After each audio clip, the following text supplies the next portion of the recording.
যে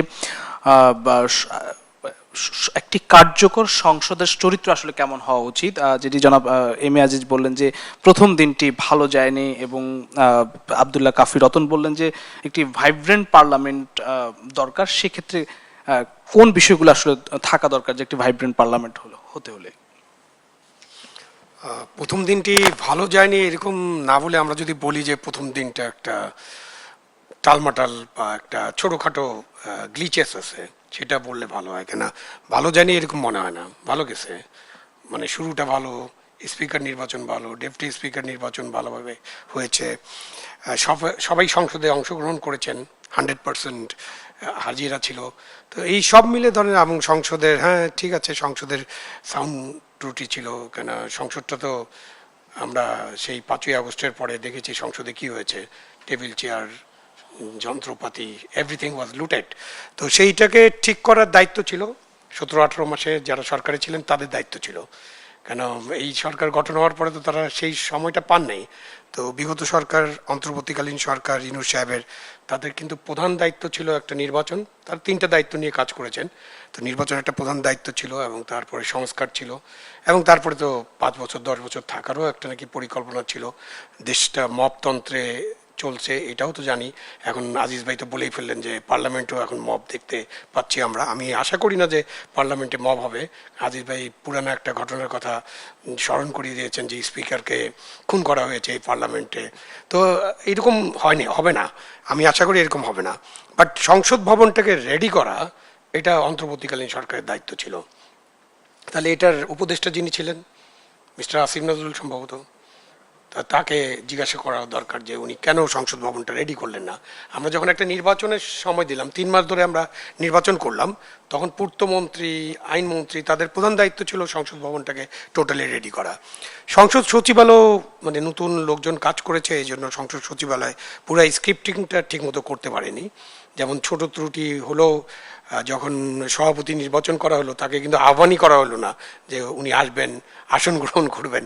তো উনিও একটু ব্যবচাকে উনি নিজের মতো চলে গেলেন।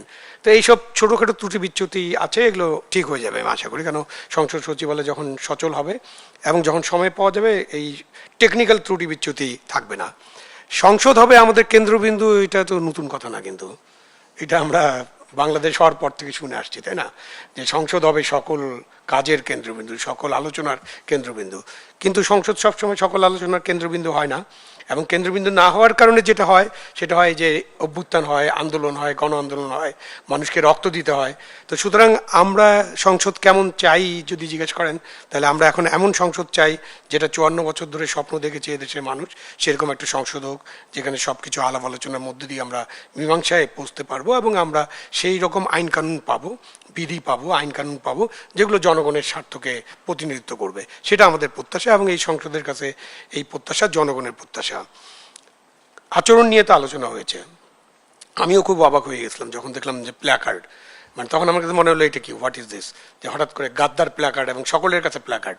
তার মানে এটা একটা এফোর্ট, এটা একা একা করেনি কেউ, এটা যারা ওখানে করেছেন, মানে এনসিপি জামাত যারা আছেন, তারা কিন্তু এটা আলাপ আলোচনা করে প্ল্যাকার্ড, তো ছাপানো প্ল্যাকার্ড ছিল। আমরা বিশ্বাস করি এই স্বপ্নগুলিতেই তৈরি হবে স্বপ্নের বাংলাদেশ। স্বপ্ন ধরা, ধরনীর বুকে স্বপ্নের ঠিকানা। এমন না যে আমি তখন বসে যাই, খেলার মাঠে দেখা যায় না, কেউ কেউ মানে কাগজ নিয়ে যায়, ছাপায়, নিজে লেখে, তারপরে এরকম তুলে ধরায়, আমরা দেখি। কিন্তু ওরকম না, এটা একেবারে ছাপানো, ভালো প্রেসে ছাপানো, এবং এটা মোটিভেটেড বলতে পারেন, অথবা এটা অর্গানাইজড বলতে পারেন, আরও ডিপ্লোম্যাটিক ভাষা যদি আমরা বলি, এটা একটা সাংগঠনিক প্রক্রিয়ার অংশ হিসেবে তারা এটা করেছেন। এবং যে শব্দটা তারা ব্যবহার করেছেন, সংসদে এটা ব্যবহার করা যায় না, ব্যবহার করা উচিতও না। আমাদের রাষ্ট্রপতিকে নিয়ে অনেক আলোচনা থাকতে পারে, আপনার রাষ্ট্রপতিকে নিয়ে আপনার কোশ্চেন থাকতে পারে, আপনি কোশ্চেন করতে পারেন। আপনি আজিজ ভাই যেটা বলেছেন সেটা ঠিক আছে, যেমন শপথ নিয়েছে, এটা ঠিক আছে।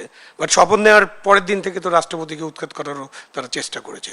তারা বঙ্গভবন ঘেরাও করেছিল, রাষ্ট্রপতির পদত্যাগ দাবি করেছিল, তাদের এরকমও পরিকল্পনা ছিল সংবিধানটা ছুঁড়ে ফেলে দেওয়া হবে, এবং তারা একটা বিপ্লবী সরকার করবেন। এবং এরকম বিপ্লবী সরকার করলে ওটার কোনো আর থাকে না, সময়সীমা থাকে না। তো ইনুস সাহেবকে দিয়ে তারা একটা বিপ্লবী সরকার করার চেষ্টা করেছিলেন, হয়তো কোনো কারণে করতে পারে নেই, রাষ্ট্রপতিকে সরাতে পারেনি। সুতরাং এই বিষটা এখন তাদেরকে হজম করতে হবে যতক্ষণ রাষ্ট্রপতি নিজের থেকে পদত্যাগ করছেন না। এটাও নির্ভর করবে বিএনপির সাথে, মানে যে শাসক দল এখন আছে তাদের সাথে রাষ্ট্রপতির নেগোসিয়েশন বা রাষ্ট্রপতির আলাপ আলোচনার ভিত্তিতে। আমরা যেটা এই সংসদে এটাও আশা করব যে অর্ডিন্যান্সগুলো গেছে সেগুলো তো তারা পরীক্ষা নিরীক্ষা করবেন এবং পরীক্ষা নিরীক্ষা করে জনগণের স্বার্থে যেগুলো আছে সেগুলো ছাড়া বাকিগুলো বাতিল করে দেবেন। তবে সংস্কার যেটা আছে, বিএনপির যে 31 দফা সংস্কার আছে, আমি ওইখানেই বারবার গুরুত্ব দিই, কারণ বাকি সংস্কার নিয়ে আমরা অনেক আলাপ আলোচনা করেছি, কোটি কোটি টাকাও খরচ করে ফেলেছি এবং ওই সব সংস্কার ফাইনালি কিন্তু কেউ একমত হননি। সুতরাং নোট অফ ডিসেন্ট যেগুলোতে দেওয়া আছে সেগুলো বাস্তবায়ন করা বিএনপির দায়িত্ব, এটা আমি মনে করি না। এটা তারা কেন করবেন? তারা নোট অফ ডিসেন্ট দিয়েছিলেন এবং নোট অফ ডিসেন্টটা কিন্তু গোপন না, নোট অফ ডিসেন্টটা কি জনগণের সামনে বলা হয়েছে যে এই প্রস্তাবে, এবং সাইন করার সময় তারা নোট অফ ডিসেন্ট দিয়ে সাইন করেছেন। সুতরাং এখন কেউ যে হানা ভোটের একটা যা হয়েছে, যেটা যে অর্ডারটা রাষ্ট্রপতি করেছিলেন সেটা ইললিগাল অর্ডার ছিল, সংবিধান বিরোধী অর্ডার ছিল, তারপরে একটা ভোট হয়ে গেছে এবং ওই ভোটের আগে যে লিগাল ফ্রেমওয়ার্ক নিয়ে আমরা কথা বলছিলাম, যে যখন 70 সালের নির্বাচন হয় তখন ইয়াহিয়া খান সাহেব একটা লিগাল ফ্রেমওয়ার্ক সাইন করছিল, তখন এটা জাতির পিতা বঙ্গবন্ধু সাইন করেছিলেন। তখন উনি বলেছিলেন, ওনাকে জিজ্ঞাসা করা হয়েছিল যে আপনি যে সাইন করলেন তারপর তো ক্ষমতায় যেতে পারবেন না। আমি আগে সাইন করি বলে 6 দফা হবে না, আমি সাইন করছি, আমি যখন আমাকে জনগণ ম্যান্ডেট দেবে এটা ছেড়ে ফেলে দেবো। সুতরাং ওটা যারা নোট অফ ডিসেন্ট যা সাইন করেছে সেটা এবং তাদের 31 দফা অনুযায়ী তারা সামনে এগিয়ে যাবেন এবং সেগুলো কিছু সংস্কার কিন্তু করতে হবে বাংলাদেশে। যেমন আমরা রাষ্ট্রপতি নিয়ে যখন আলোচনা করি তখন কিন্তু রাষ্ট্রপতি এবং প্রধানমন্ত্রীর মধ্যে যে ক্ষমতার ভারসাম্য, যে জিনিসটা বারবার আলোচিত হয়, প্রধানমন্ত্রীর শাসন বা সংসদীয় গণতন্ত্রে রাষ্ট্রপতিকে এমন কোনো ক্ষমতা দেওয়া যাবে না যে উনি এই সংসদীয় গণতন্ত্রটাকেই একেবারে বিব্রত করে ফেলতে পারেন। কিন্তু তাকে কিছু কিছু তার থাকতে হবে যেখানে তিনি কথা বলতে পারবেন, যেখানে তিনি আমাদেরকে উপদেশ দিতে পারবেন, সেরকম কিছু একটা হয়তো এই পার্লামেন্টের মধ্য দিয়ে আমরা আশা করি। আমি মনে করি পার্লামেন্ট চলুক। পার্লামেন্ট মাত্র একদিন বসেছে, আগামীকাল হয়তো বসবে, বসার পরে এটা সংসদ হয়তো স্থগিত করা হবে অথবা পরের সেশনের জন্য ডিক্লারেশন দেওয়া হবে। সংসদ চলতে থাকুক। সংসদে একদিনের ঘটনা দেখে যা মনে হচ্ছে যে তারা মব না করলেও অনেক ধরনের ডিস্টারবেন্স ক্রিয়েট করবে এবং এখনো ঠিক আছে ইয়াং ম্যান কিছু আছেন সংসদে যারা রাস্তার নেতা ছিলেন, তো রাস্তার নেতা থেকে সংসদের বসার পরে একদিনে তো আর আপনার পুরা ভয়েস চেঞ্জ হয়ে যাবে না, পুরা ক্যারিশমা চেঞ্জ হবে না, বডি ল্যাঙ্গুয়েজ চেঞ্জ হবে না, সেটার জন্য একটা ট্রেনিং লাগবে। সংসদ সচিবালয় নিশ্চয়ই এরকম ট্রেনিংয়ের ব্যবস্থা করবে, তাদেরকে কিছু ভিজিট করানো হোক দেশে বিদেশে, সংসদ কীভাবে চলে তারা দেখে আসতে পারেন। তারপরে হয়তো আমরা প্রত্যাশা করতে পারি তারাও আস্তে আস্তে থিত হবেন, ঠান্ডা হবেন এবং সংসদ ভালোভাবে চলবে।